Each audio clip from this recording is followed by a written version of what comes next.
नमस्कार, NB news देख रहे हैं आप और मैं हूं आपके साथ मुस्कान। देश दुनिया के तमाम बड़ी खबरों का फटाफट अंदाज में रुख करेंगे एनबी न्यूज एक्सप्रेस में। देश में कोरोना वायरस महामारी के नए मामलों में अब गिरावट दर्ज की जा रही है। देश में पिछले 24 घंटे में कोरोना के 2,40,842 नए मामले सामने आए हैं। हालांकि कुल 3,741 लोगों की मौत हो गई है। कल 3,55,102 लोग ठीक हुए हैं।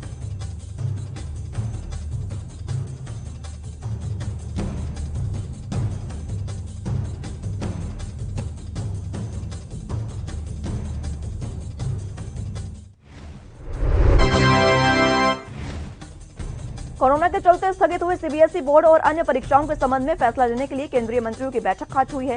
इस बैठक में सभी राज्यों ने परीक्षाएं आयोजित करने के लिए अपने पक्ष रखे और सुझाव साझा किए। सरकार ने परीक्षाएं रद्द नहीं करने का फैसला लिया है। परीक्षाएं जुलाई में आयोजित की जा सकती हैं, जिसकी आधिकारिक घोषणा केंद्रीय शिक्षा मंत्री रमेश पोखरियाल निशंक 1 जून को करेंगे।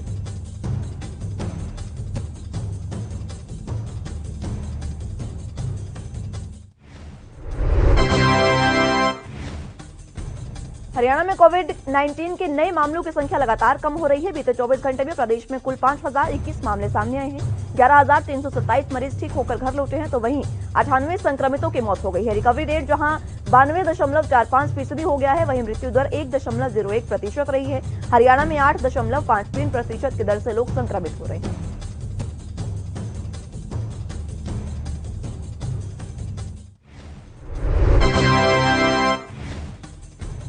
छत्तीसगढ़ में ब्लैक फंगस को नोटिफिएबल डिजीज घोषित किया गया है। स्वास्थ्य विभाग ने इस संबंध में अधिसूचना जारी कर दी है। राज्यों के सभी स्वास्थ्य प्रदाताओं को ब्लैक फंगस के संदेह और पुष्टिकृत प्रत्येक प्रकरण को संबंधित जिले के मुख्य चिकित्सा और स्वास्थ्य अधिकारी को सूचित करना अनिवार्य होगा।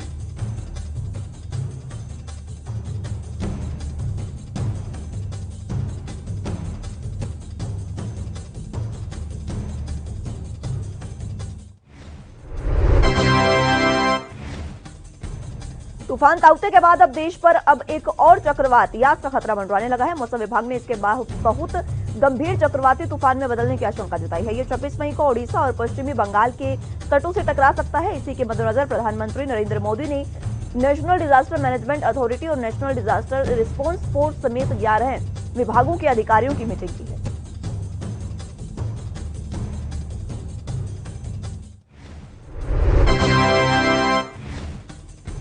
राजधानी दिल्ली में कोरोना संक्रमण दरों में कमी आई है। वहीं घटती संक्रमण दर के बीच केजरीवाल सरकार ने एक बार फिर से लॉकडाउन को 1 हफ्ते के लिए बढ़ा दिया है। बता दें कि दिल्ली में 18 अप्रैल से शुरू हुआ लॉकडाउन 24 मई को खत्म होने वाला था, लेकिन इससे पहले सीएम ने इसे 1 हफ्ते के लिए और बढ़ा दिया है।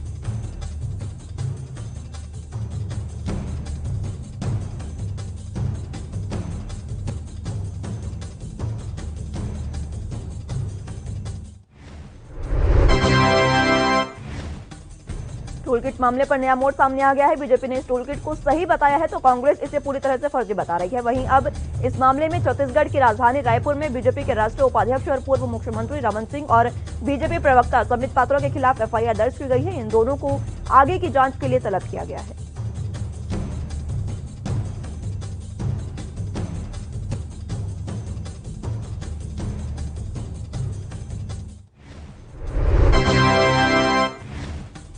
कांग्रेस ने रविवार को दावा किया कि देश में टीकों की कमी है और केंद्र सरकार को टीकाकरण के जिलेवार आंकड़े जारी करने चाहिए, क्योंकि राज्यवार आंकड़ों में कई तथ्य छिपे जाते हैं। कांग्रेस नेता पी चिदम्बरम ने कहा कि दिल्ली में टीकों की कमी की वजह से 18 से 44 आयु वर्ग के लोगों के लिए टीकाकरण रोक दिए जाने के बाद अब ऐसी ही खबर तेलंगाना से भी सामने आई है।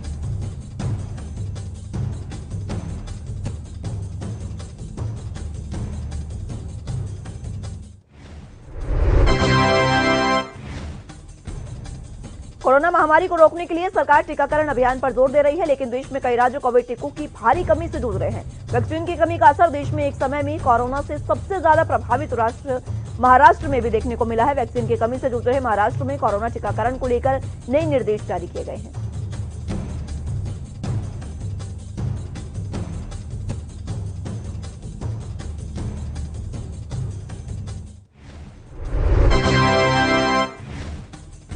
कर्नाटक में कोविड टीकों की भारी कमी है। इस स्थिति को देखते हुए प्रदेश सरकार ने अहम फैसला लिया है। दरअसल कर्नाटक में 18 से लेकर 44 आयु वर्ग के लोगों के लिए कोरोना वैक्सीनेशन अभियान पर रोक लगा दी गई है। राज्य सरकार ने स्पष्ट रूप से कहा कि इस आयु वर्ग के लोगों के लिए वर्तमान में टीके उपलब्ध नहीं है।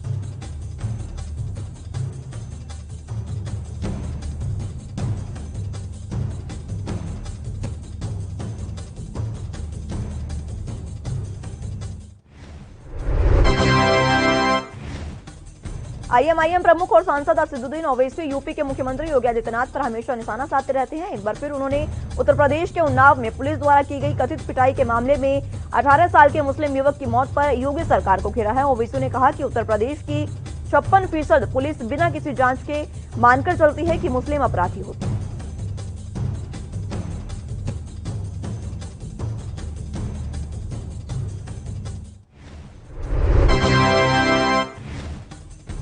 महाराष्ट्र के कोल्हापुर में रविवार सुबह भूकंप के झटके महसूस किए गए। राष्ट्रीय भूकंप विज्ञान केंद्र के मुताबिक रविवार सुबह करीब 9:16 पर कोल्हापुर में भूकंप के झटके महसूस किए गए हैं। रिक्टर पैमाने पर इसकी तीव्रता 3.3 मापी गई है। हालांकि भूकंप का केंद्र कहां रहा, इस बात की जानकारी अभी सामने नहीं आई है। अभी तक किसी नुकसान की कोई खबर नहीं।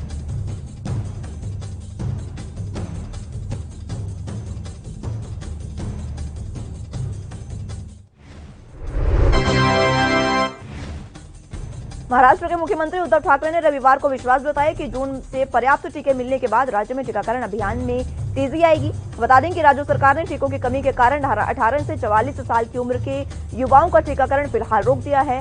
पीडियाट्रिक कोविड-19 प्रशिक्षण कार्यशाला का उद्घाटन करते करते हुए ठाकरे ने कहा कि उनकी सरकार टीका आपूर्ति के मुद्दे पर लगातार चर्चा कर रही है।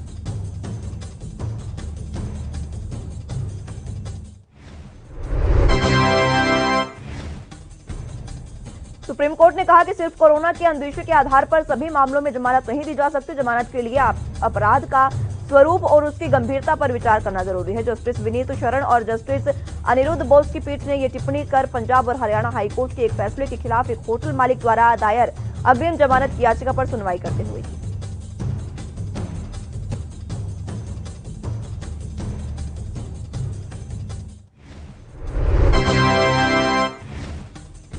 देश के प्रसिद्ध गुरुद्वारों में शुमार महाराष्ट्र के नांदेड़ साहिब गुरुद्वारा ने कोरोना काल में जनता की मुसीबतों को देखते हुए यह फैसला किया है कि बीते 50 सालों से यहां जितना भी सोना दान में मिला है उससे अस्पताल बनाया जाएगा। नांदेड़ साहिब गुरुद्वारे को तख्त श्री हजूर साहिब भी कहा जाता है। गुरुद्वारे के चौकीदार बाबा कुलवंत सिंह के अनुसार अभी नांदेड़ के लोगों को इलाज कराने के लिए हैदराबाद और मुंबई जैसे बड़े शहरों में जाना पड़ता है।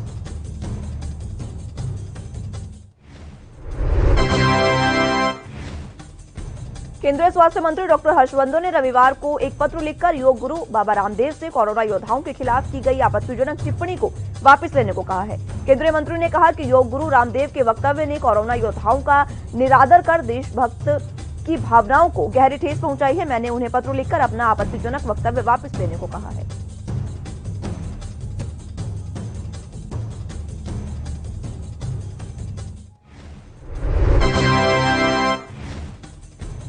बंगाल की खाड़ी के मध्य पूर्वी हिस्से में कम दबाव का क्षेत्र बनने की प्रक्रिया शुरू हो गई है। ये 24 मई तक चक्रवाती तूफान यास का रूप ले लेगा। मौसम विभाग ने शनिवार को ट्वीट किया, यास भी उत्तर पश्चिमी दिशा में आगे बढ़ते हुए बहुत गंभीर तूफान में तब्दील होगा। यास के 26 मई को शाम तक बंगाल और ओडिशा के तट से टकराने की संभावना है।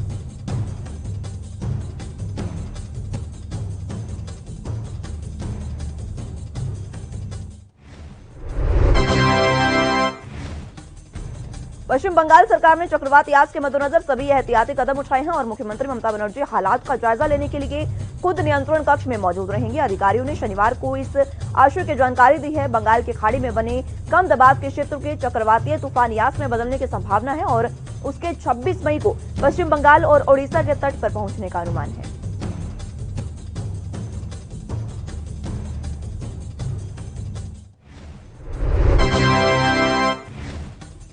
चक्रवाती तूफान यास अगले कुछ घंटों में विकराल रूप ले सकता है। मौसम विज्ञान विभाग के भुवनेश्वर केंद्र के उप निदेशक ने बताया कि बंगाल की पूर्व मध्य खाड़ी के ऊपर कम दबाव का निशान बना हुआ है। अगले कुछ घंटों के दौरान इसके उत्तर पश्चिम दिशा की ओर बढ़ने की संभावना है। उन्होंने बताया कि चक्रवाती तूफान 24 मई तक तेज होगा और 26 मई को उत्तरी ओडिशा, पश्चिमी बंगाल और बांग्लादेश के तट से टकराएगा।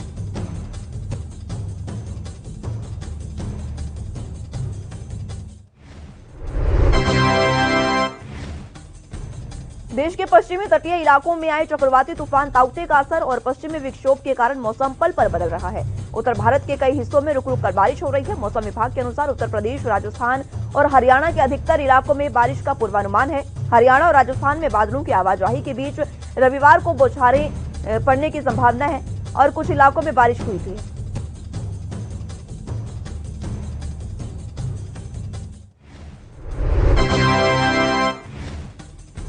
कांग्रेस नेता प्रमोद तिवारी ने मोदी सरकार पर निशाना साधा है और कहा है कि वाह रे मोदी जी, जब से आए हो कांग्रेस के जमाने की कमाई से देश चला रहे हो। उन्होंने कहा कि मोदी जी की हालत ऐसी है जैसे परिवार में एक ऐसी पीढ़ी आ जाए जो बिना बनाई चीजों को बेच रही हो।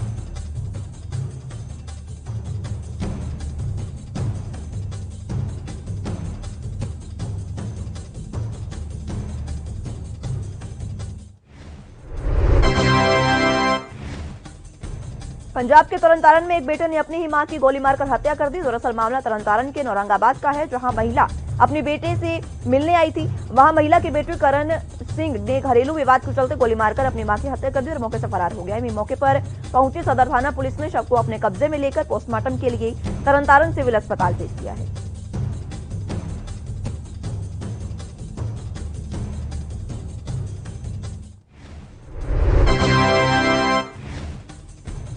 बाराबंकी के सामुदायिक स्वास्थ्य केंद्र में स्वास्थ्य विभाग की तरफ से मेडिकल कैंप का आयोजन किया गया। डॉक्टरों का कहना है कि हमने कोरोना केसों के लिए पूरे इंतजाम किए हैं, जिससे उनका इलाज किया जा रहा है। साथ ही उन्होंने ये भी कहा कि पहले टीकाकरण सिर्फ स्वास्थ्य केंद्रों पर हो रहा था, लेकिन घर घर जाकर किया जा रहा है।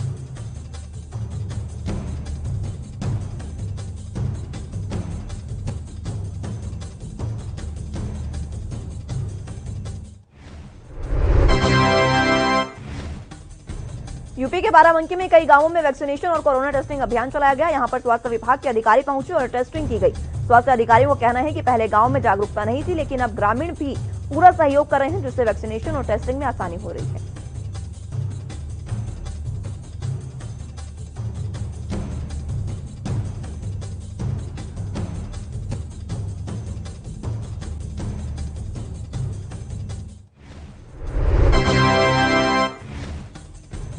चक्रवाती तूफान ताउते के बाद अब चक्रवाती तूफान यास के खतरे के चलते बंगाल और उड़ीसा में हाई अलर्ट जारी कर दिया गया है। इसे देखते हुए उत्तर रेलवे ने दिल्ली की 15 ट्रेन रद्द कर दी हैं। ये सभी ट्रेनें 24 से 27 मई के बीच अलग अलग तारीख की रद्द की गई हैं।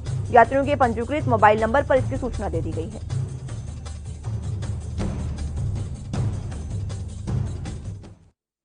फिलहाल यहां रुकेंगे, एक छोटे से ब्रेक के लिए जल्द हाजिर होंगे।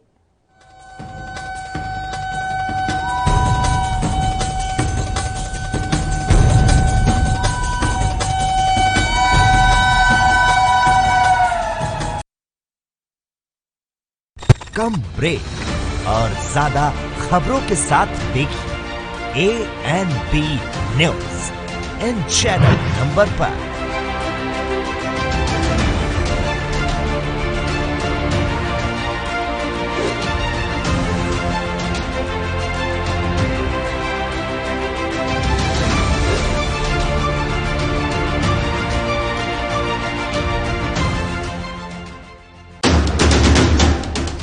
राष्ट्र धर्म रात 8 बजे सिर्फ ANB न्यूज पर।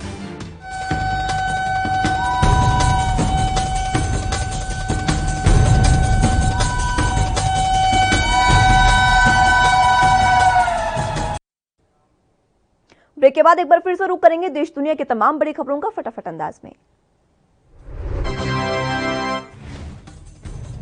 कोरोना काल में दिल्ली पुलिस लगातार लोगों को जागरूक कर रही है। बिना मास्क के बाहर निकलने वाले लोगों को बार बार मास्क पहनने की हिदायत दी जा रही है। साथ ही लॉकडाउन का उल्लंघन करने वालों को फूल भी दिए जा रहे हैं। पुलिस का कहना है कि जो लोग सख्ती से नहीं मान रहे, उन्हें फूल दिए जा रहे हैं।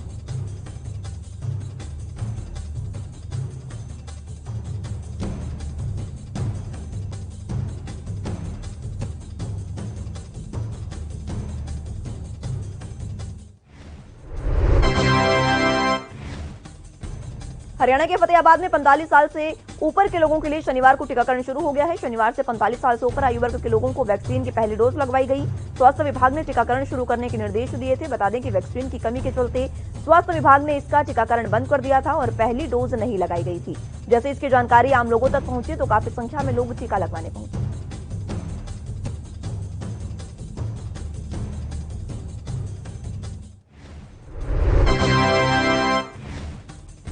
बिहार के गया में वैक्सीनेशन ड्राइव चल रहा है। यहां पर सेवा भारती कार्यालय में भी टीकाकरण किया गया। डॉक्टरों का कहना है कि हम लोगों को सेवा करने का काम कर रहे हैं, जिससे कि देशवासियों को बचाया जा सके। इस दौरान उन्होंने सभी के टीकाकरण करने की अपील की।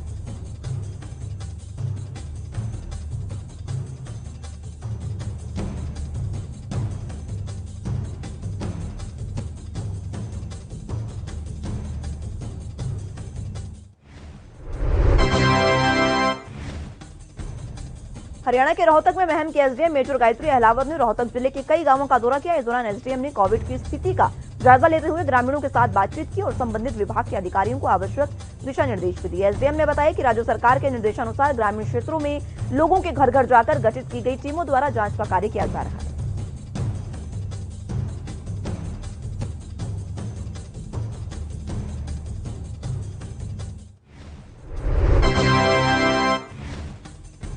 यूपी कांग्रेस प्रदेश अध्यक्ष अजय कुमार लल्लू ने कोरोना से हुई मौतों को लेकर केंद्र सरकार पर निशाना साधा है और कहा कि मुख्यमंत्री इन मौतों को जवाब दें और वैक्सीनेशन जितनी तेजी से अन्य देशों में चल रहा है उतनी तेजी से देश में भी चलाया जाए।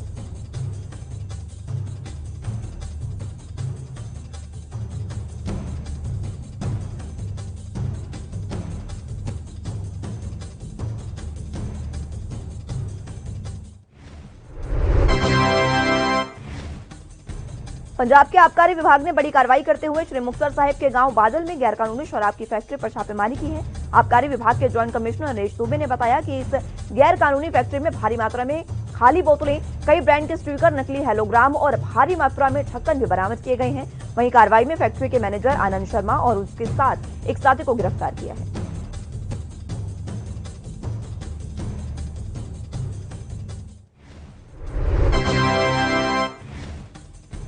पटना में एक लड़की ने घर में ही रोबोट बनाया है और उस लड़की का कहना है कि ये रोबोट कोरोना मरीजों के इलाज में मदद करेगा। इसके जरिए मरीज दूर जाकर मौजूद मरीजों का भी पता चल सकता है।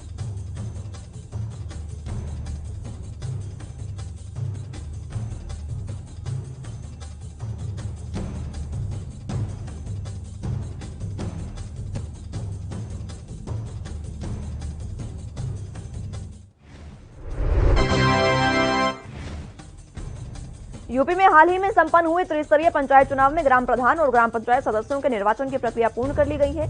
इसके उपरांत इन सभी नवनिर्वाचित ग्राम प्रधान और ग्राम पंचायत सदस्यों की शपथ ग्रहण समारोह के लिए उत्तर प्रदेश सरकार के द्वारा गाइडलाइन जारी कर दी गई है, जिसके तहत 24 मई को जिले के जिलाधिकारी अरुण कुमार के द्वारा अधिसूचना जारी कर दी जाएगी।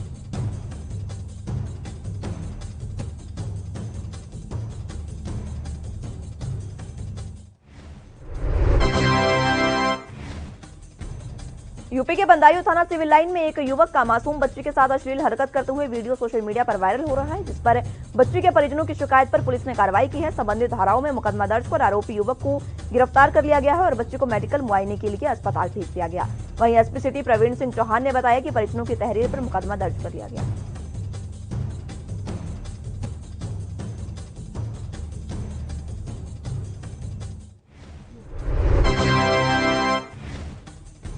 यूपी के शामली में कोरोना कर्फ्यू का उल्लंघन करने वाली प्रतिबंधित दुकानों पर एसडीएम ने टीम बनाकर छापेमारी की कार्रवाई की है। दरअसल जिंझाना नगर पंचायत में कर्फ्यू के दौरान कई लोगों को दुकानों को खोलकर सामान बेचते देखा जा रहा था, जिस पर एसडीएम ने कार्रवाई करते हुए 6 से 7 दुकानों को सीज कर 5-5 हजार का जुर्माना लगाया है। वहीं बिना मास्क घूम रहे लोगों पर चालान कार्रवाई की है।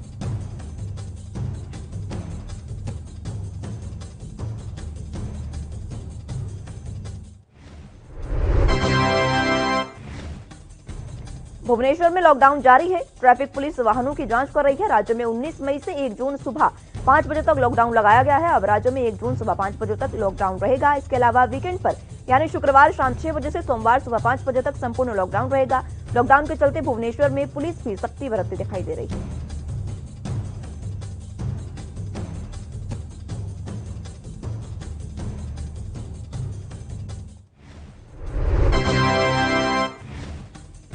चंपावत डीएम ने कलेक्ट्रेट से आयुष रथ को हरी झंडी दिखाकर रवाना किया। जिला आयुर्वेदिक अधिकारी डॉक्टर यूसी पाठक ने बताया कि पोस्ट कोविड और होम आइसोलेशन में रह रहे मरीजों और फ्रंटलाइन वर्कर्स को आयुष किट बांटे जाएंगे। उन्होंने बताया कि किट से रोग प्रतिरोधक क्षमता बढ़ सकती है। जिले को 3000 आयुष किट मिल चुकी है।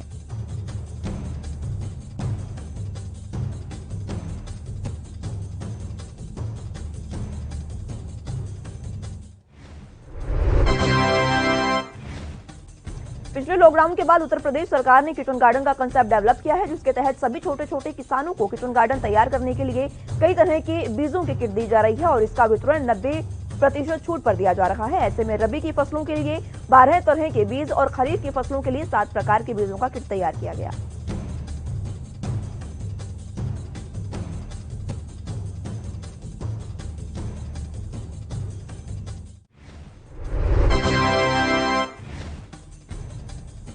अंबाला में आज बीजेपी विधायक असीम गोयल ने एक अनोखी शुरुआत की है। अंबाला शहर के विधायक ने अस्पताल और शहर के सभी चौक चौराहों पर पहुंचकर मिशन शुक्रिया अंबाला की शुरुआत की है, जिसके तहत विधायक ने अस्पताल में डॉक्टरों, सिक्योरिटी गार्ड्स के साथ साथ शहर के सभी चौक चौराहों पर खड़े पुलिसकर्मियों को खुद चाय पिलाई और हाथ जोड़कर डॉक्टरों का नमन भी किया।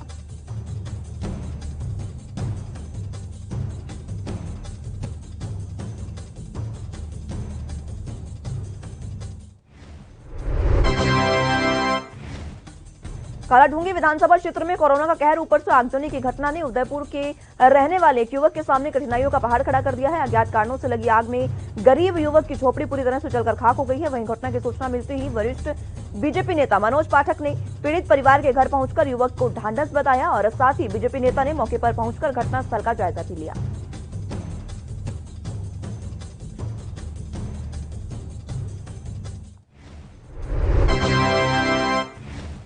चीन के गांसू प्रांत के बैयन शहर में रविवार को 21 लोगों की माउंटेन मैराथन के दौरान मौत हो गई है। ये मौतें अचानक मौसम बदलने से हुई है। इस रेस में शामिल 172 में से 151 लोगों को रेस्क्यू किया गया है। 700 जवानों ने कड़ाके की ठंड में रात भर रेस्क्यू ऑपरेशन चलाया।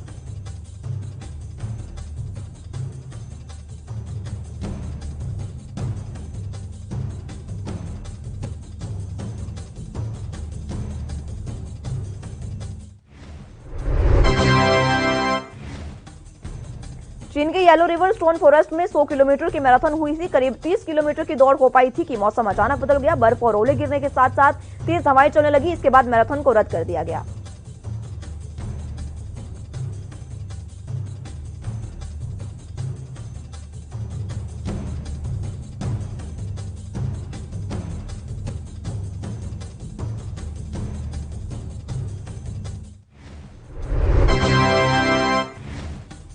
अमेरिका के न्यूयॉर्क में हडसन नदी के ऊपर बना पार्क शुक्रवार को लोगों के लिए खोल दिया गया है। ये 2.4 एकड़ में फैला हुआ है। इसे लिटिल आइलैंड नाम दिया गया है क्योंकि ये सड़क से करीब 600 मीटर दूर नदी के ऊपर बना हुआ है। ये पार्क ट्यूलिप के फूल जैसे कंक्रीट के 132 खंभों से बना है।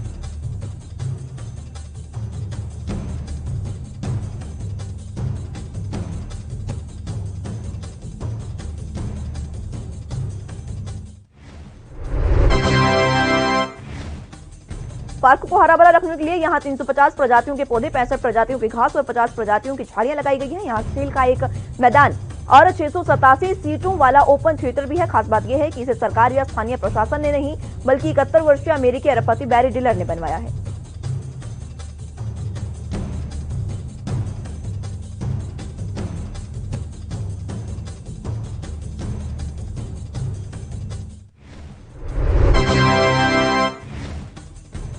बॉलीवुड स्टार अक्षय कुमार ने आखिरकार अपनी फिल्मों सूर्यवंशी और बेलबोटम की रिलीज डेट को लेकर बढ़ती अटकलों पर प्रतिक्रिया लगा दी है।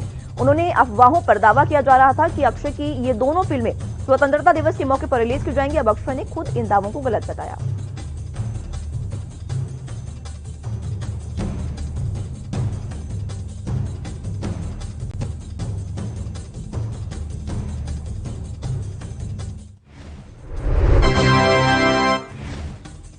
एक बयान में अक्षय कुमार ने बताया कि वो अपने फैंस के उत्साह से विनम्र महसूस कर रहे हैं, लेकिन उन्होंने जोर देकर कहा कि उनकी फिल्मों के मेकर्स सिनेमाघरों में फिल्म रिलीज करने के बारे में स्पष्ट हैं और वो निश्चित है कि दोनों फिल्में एक ही तारीख पर रिलीज होंगी।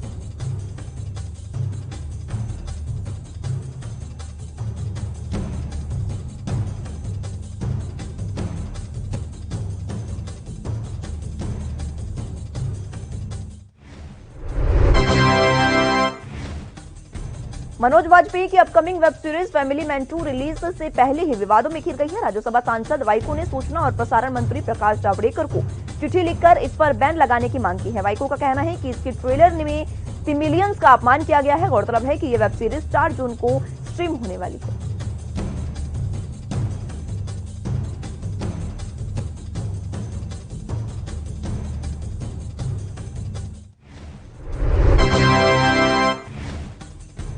वाइको ने अपने खत में लिखा, फैमिली मैन 2 के ट्रेलर में सिमिलियंस को एक आतंकवादी और आईएसआई एजेंट के तौर पर दिखाया गया है जिनका पाकिस्तान से कनेक्शन है। इसके अलावा तमिल एलम वॉरियर्स के सेक्रीफाइस को आतंकवादी गतिविधियों के तौर पर गलत ढंग से दिखाया गया है। तमिल एक्ट्रेस समांथा को पाकिस्तानी कनेक्शन वाली आतंकवादी दिखाया गया।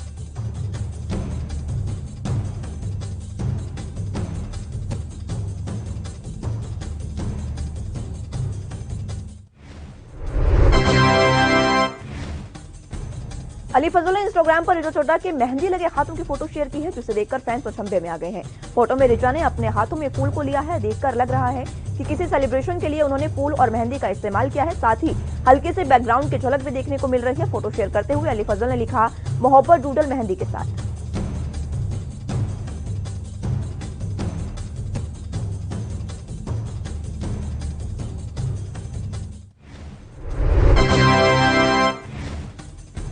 फोटो पर ईशा गुप्ता और अमायरा दस्तूर संग अनस अलत ने कमेंट किए हैं। वहीं फैंस ने ये कयास लगाने शुरू कर दिए हैं कि कहीं ऋचा और अली ने चोरी चुपकी शादी तो नहीं कर ली है। फोटो के कमेंट सेक्शन में फैंस ने सवाल उठाने शुरू कर दिए हैं। एक यूजर ने लिखा, निकाह तो नहीं कर लिया है, तो वहीं एक अन्य यूजर ने लिखा, गुड्डू भैया मोहब्बत मुबारक हो।